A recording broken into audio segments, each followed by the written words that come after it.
Before joining my current company, HubSpot, I was a Uber driver in San Francisco, in California, and driving every day, all the time. I met a lot of people, a lot of folks inside of my car. And I remember we had people from everywhere in the road working in tech in the Bay Area. And I was always thinking maybe one day I can join them. So when I had the opportunity in 2021 to start trying to find a job in the corporate. Welcome to Latinx in Power, a podcast hosted by Thaisa Fernandes. Welcome to Latinx in Power. Today we are talking with Campbell. Thais is a customer success manager specializing in driving product adoption and empowering customers to effectively leverage HubSpot's software. With over 6 years of experience in inbound marketing, community building, and customer success, Thais is passionate about building strong client relationships and enhancing customer retention. I'm so excited with your conversation. Welcome to the Latinx in Power. Thank you so much, Thais. I'm so happy to be here and share a little bit about my experience and background in your podcast. I'm so excited with your episode. I love your work and you're so inspiring. And also, I feel this is a very unique moment because you're going to have Thais and Thaisa in the same podcast.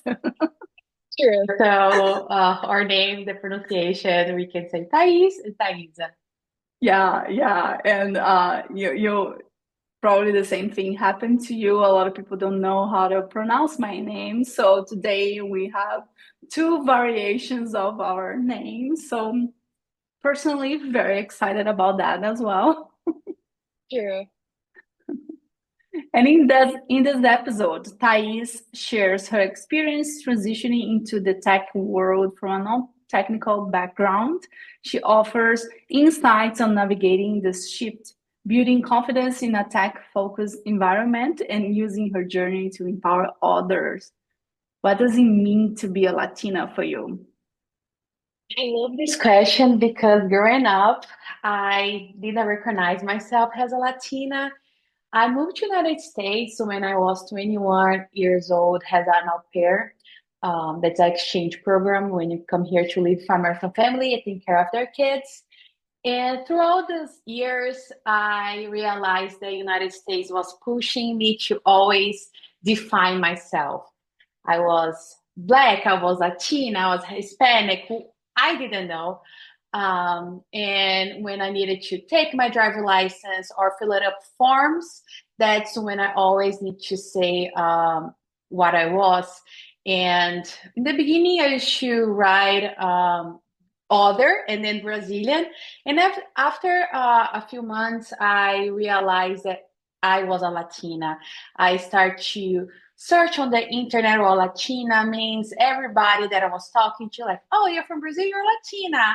So little by little, I started to join communities and online and offline as well, connecting with other folks in the Bay Area because I live here in the Bay Area.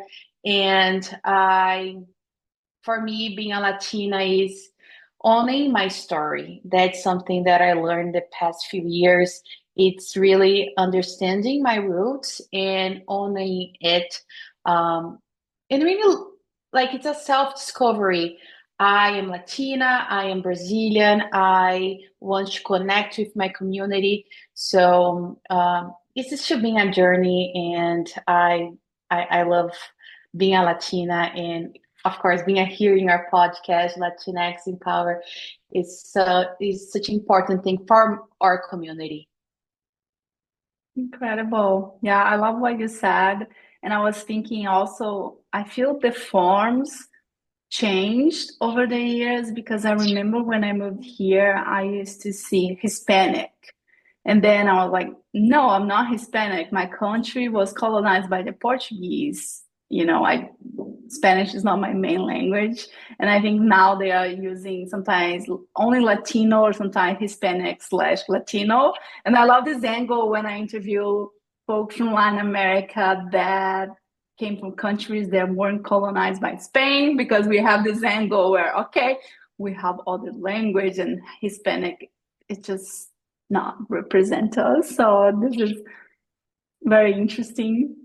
It's very interesting, especially like, when you have Latin Hispanic Heritage Month, for example. In my company, I start talking, hey, I'm Latina, and I know we have a lot of events that are hosted in Spanish, and I want to host one in Portuguese because it's part of the community. And then, like little by little, we can together share that Brazilians are Latinos as well.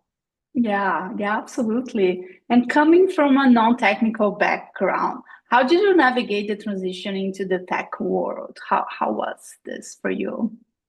So before joining my current company, HubSpot, I was a Uber driver in San Francisco, in California. And driving every day, all the time, I met a lot of people, a lot of folks inside of my car.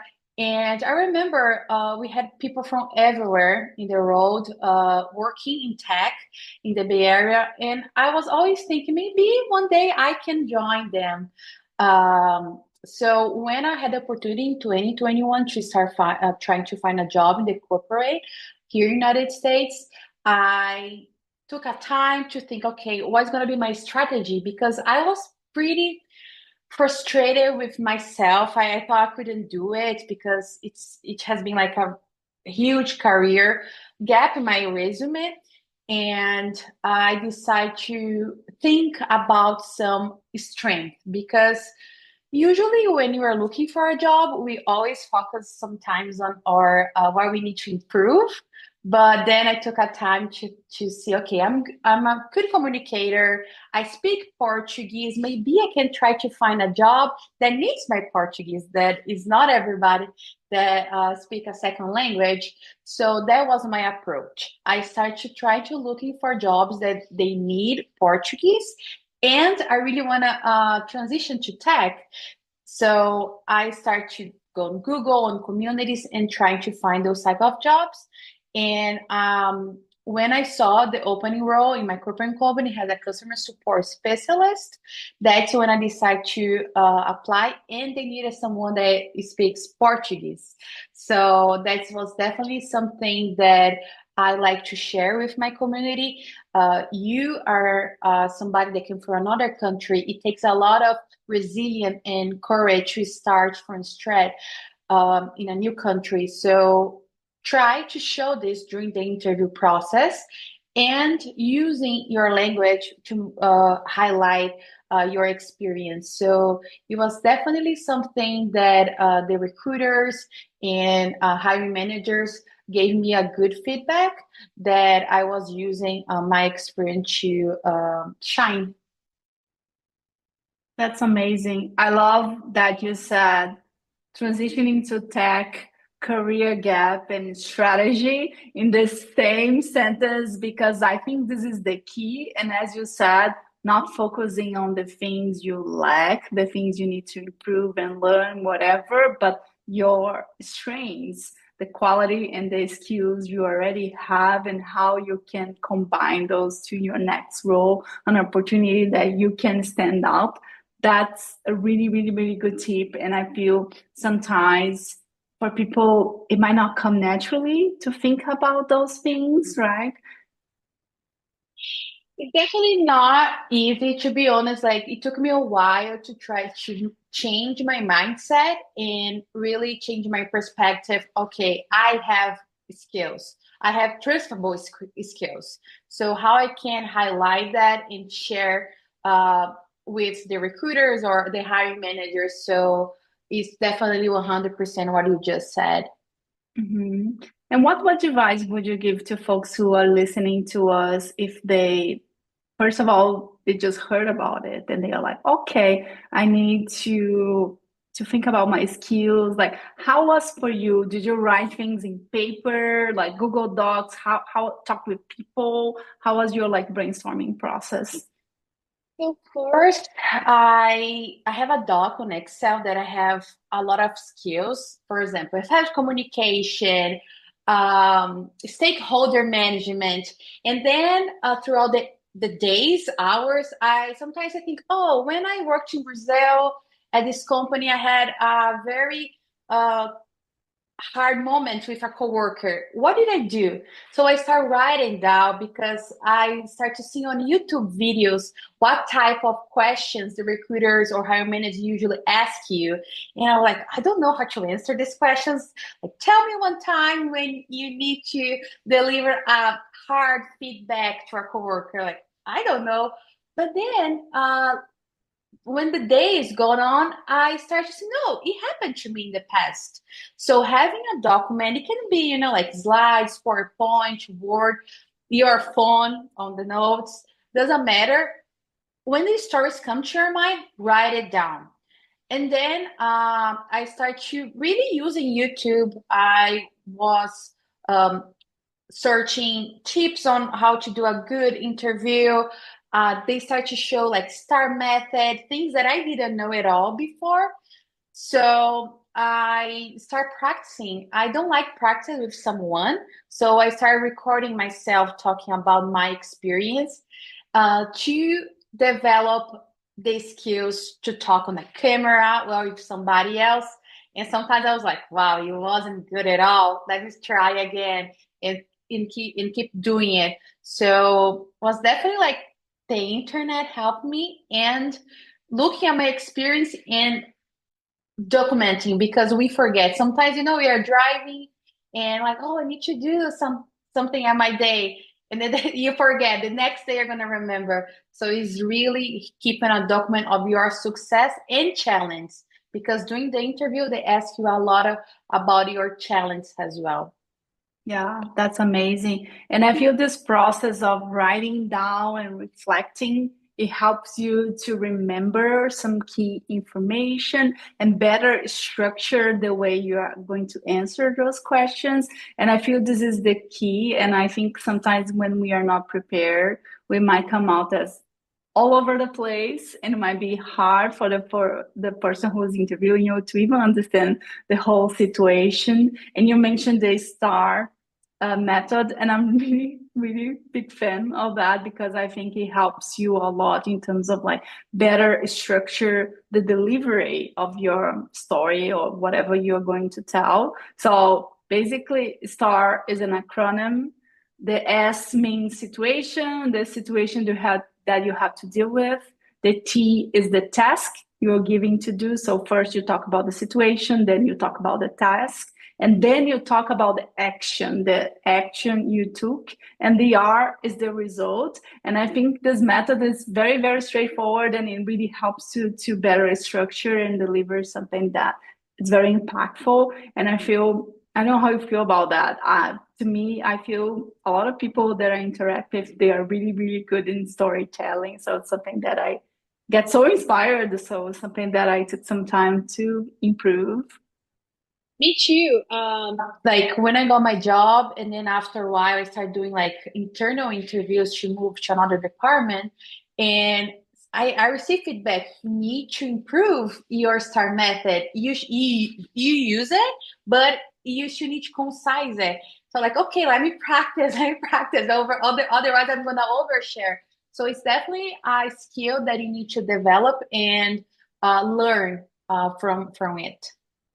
Amazing. And you have such an incredible energy and passion for helping others. And what fuels your drive to support and empower your clients?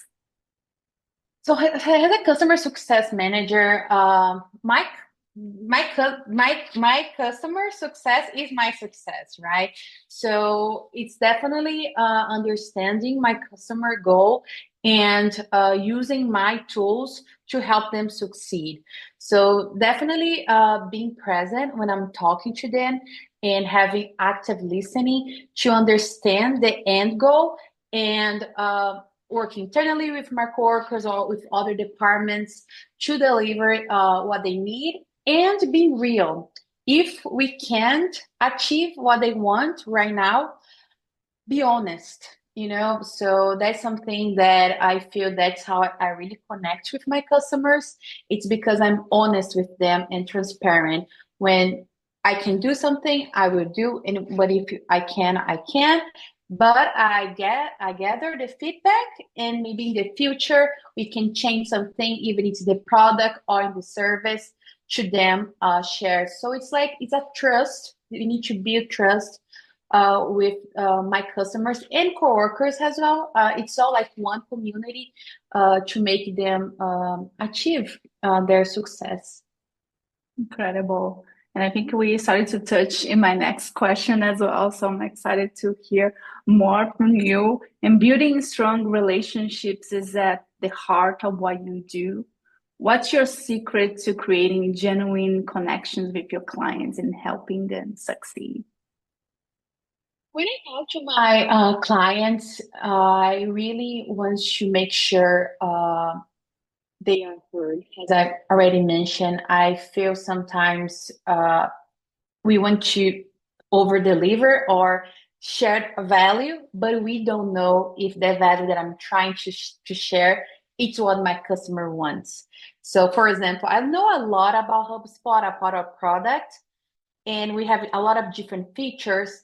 But if I start a conversation just saying on how incredible the CRM, the HubSpot are, without listen to my customers' pain points first, it doesn't matter how amazing our platform is. So we're really understanding the customer business, how they grow, how they generate revenue.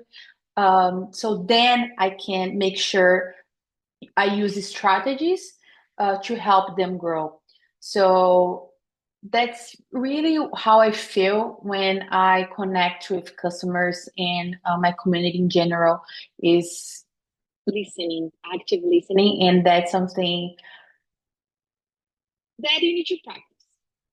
Mhm. Like being silent and really giving a safe space for people share their opinion, their values, their frustration, because in general, people have frustration about different products or different service, and how you're gonna show up empathy. Um, that's definitely something that it's practice, but you need to be intentional.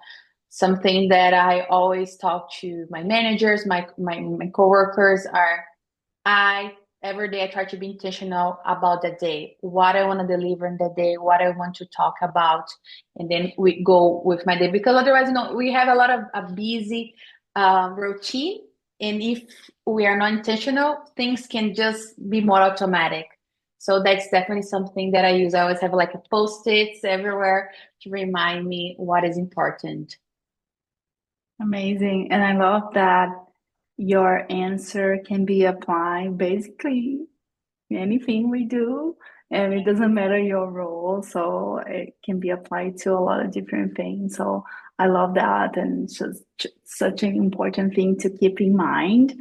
And I think the next question I wanted to ask you, it's especially for the folks who work in tech but doesn't have a technical background, and also for the folks who want to join tech but doesn't have a technical background.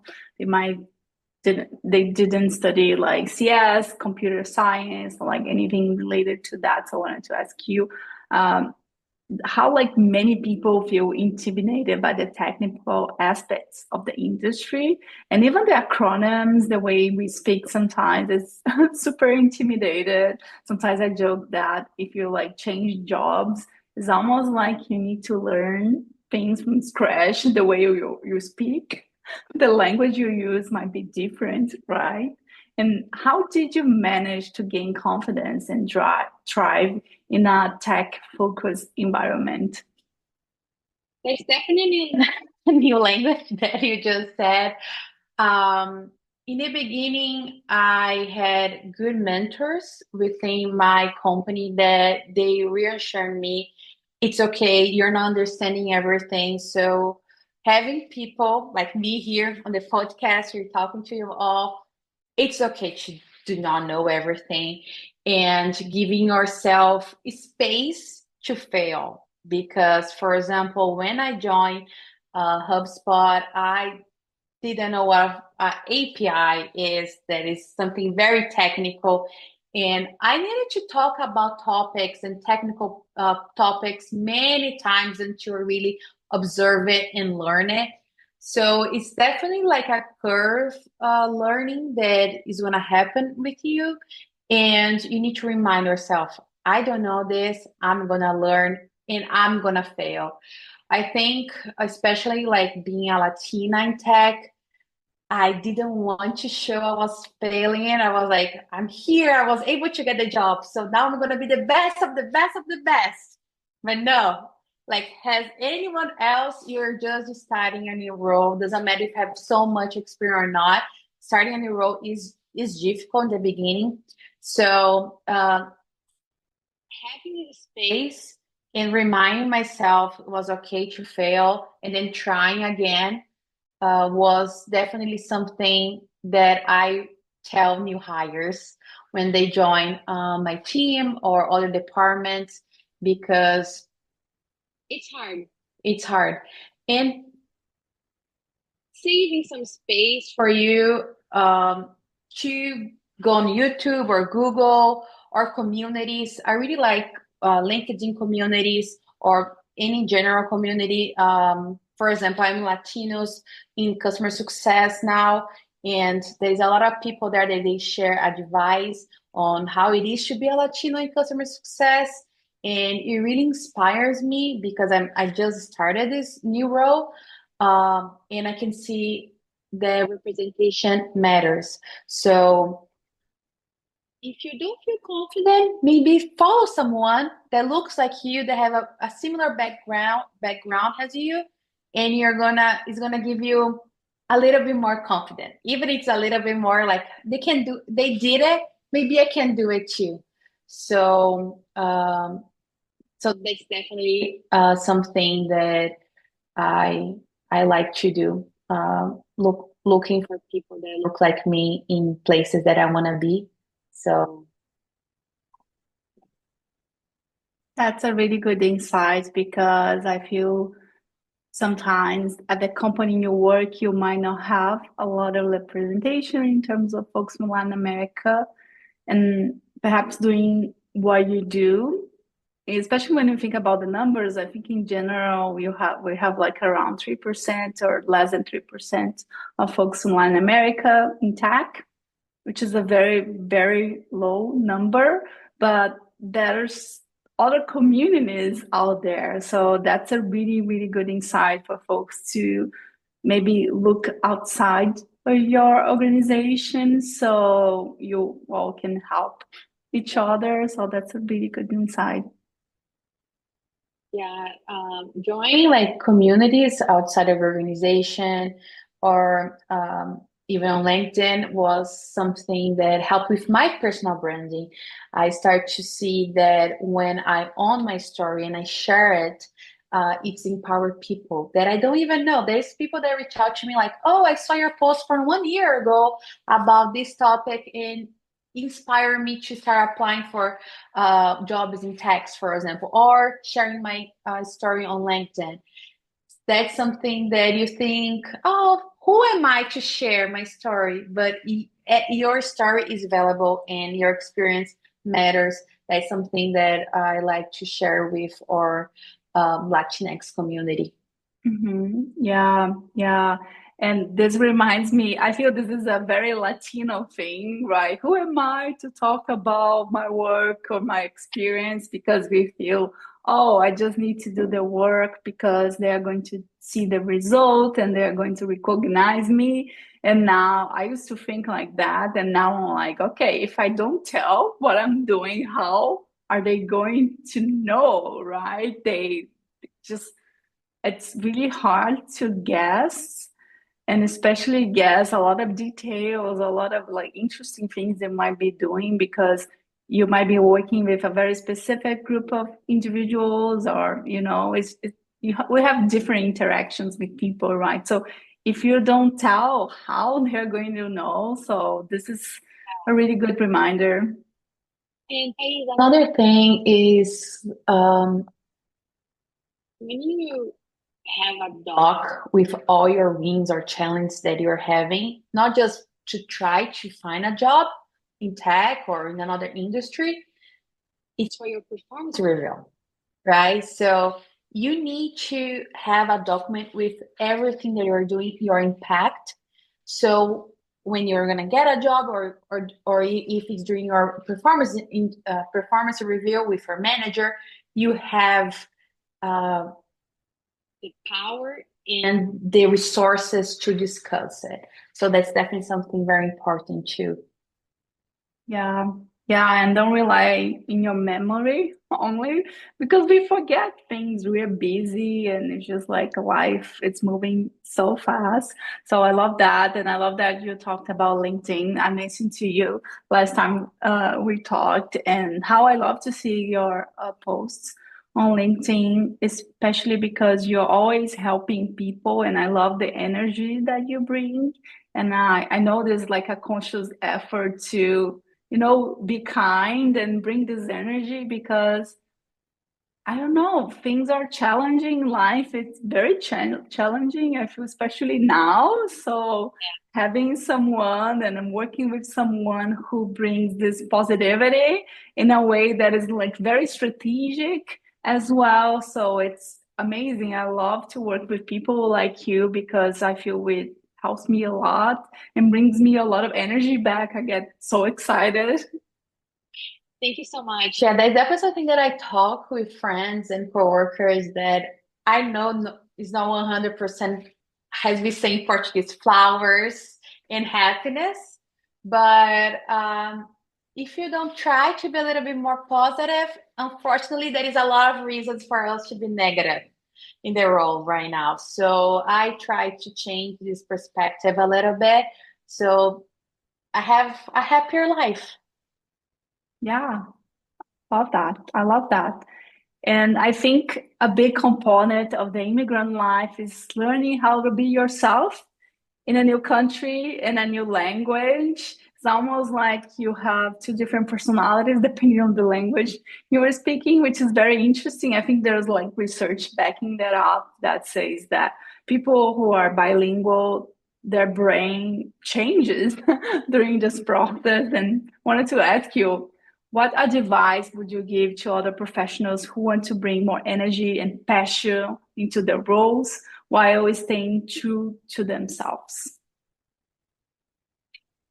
Love that question because you definitely need to know who you are, right? And when I started looking for a job, that's when I started. That's when I hired a therapist, because I needed help mentally to put me in a place that I felt confidence in myself. Because before I was afraid. I thought I would not be able to get a job in the United States because of my accent, because the way I talk. And having a therapist was something that helped me study about myself. That's how my therapist and I we like to say, because it's like a project to understand who is Thais, why she's like this, what happened in her past. So that's definitely now I would say that knowing who you are is essential for you to grow. So uh, looking in the past, now being a Latina in tech, I see that my experience is important. So, for example, when I joined my company, I was helping Portuguese speaking customers. So most of them are from Brazil, and one of my mentors, they only were helping English speaking customers, and he was reviewing some of my interactions, and he was like, Grace, why you always send kisses and hugs to your customers? I don't understand. I just want you to give me a background of that, because he was using, like the Google Translator. And like, yeah, it's because in Brazil, at the end of every interaction, say, okay, hugs, kisses, beijos, abraços. And that's what I see, like, wow, my experience here, they need to have it, because if even if somebody like American, they speaks Portuguese, maybe they would not say this because it's a culture thing. It's something, it's a localization, so that's, I think, it was very the beginning of my career at HubSpot. I was like, wow, I'm different. I know Mhm. how it's like it's a business asset. I'm a business asset because I can show my clients they can be themselves in this company. So that's definitely one of my advices is knowing who you are. Mhm. Yeah. And I love this example because it shows how only translating something to whatever language you need to speak with someone is not enough. Localization is important, and there's some very local things that if you don't say it, if you don't speak the way they speak, you might sound different. And they might feel that you don't belong or you're not part of it. And I was talking with you how for me now I feel that I'm doing the other way. Sometimes I translate things in English that doesn't make sense in Portuguese. For example, here we usually send emails. Hi, how are you? I hope you are well. If I say espero que você esteja bem, I hope you are well in Portuguese, the person might read, oh my God, what happened? Am I sick? Do I look sick? I'd like, what happened? Because they might think that's something wrong with me. Because we don't say that. We only say that if you're sick and you're recovering and the person want to make sure that you are okay. Right?